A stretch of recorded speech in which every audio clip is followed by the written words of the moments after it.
Well, now we're going to move our attentions on to GAA. It's hard to believe after the winter of National League football and hurling that the GAA Championships are getting underway, David Jennings, this weekend. We've got the quarter-finals to look forward to in Connacht this weekend. Mayo and Galway both on away journeys. Let's start off firstly talking about New York and Mayo. Obviously, the games themselves are pretty predictable, I think, on the results, on who's going to be going forward to the Connacht semi-finals. But firstly, your thoughts on New York Mayo, and maybe you've had a look to find some value for punters in there in the alternative markets for this weekend.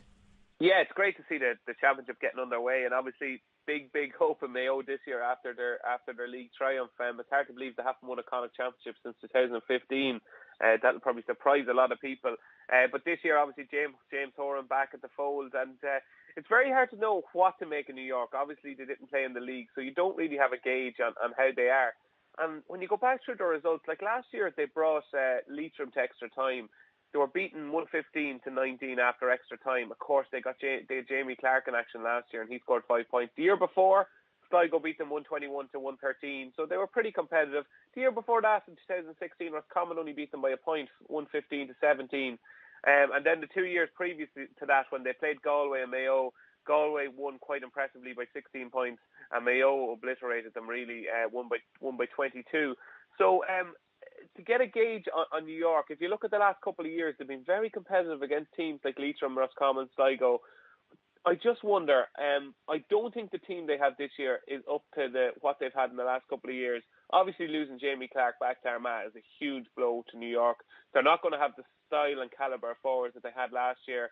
On the flip side of that, there's no Diarmuid O'Connor for Mayo. Evan Regan starts ahead of him. And, James Horan has handed championship debutants to James McCormick, Matthew Rowan and James Clark. So it's a kind of an experimental Mayo side in many ways to give debuts to these lads. But it should be reasonably straightforward. You tend to find that at the start of these championships, when you're going to New York, that teams are very, very rusty. But I think this Mayo team, fresh from a league success, they're obviously not going to be peaking on the first Sunday in May. But I get the impression that this New York side is probably the weakest we've seen for quite a while.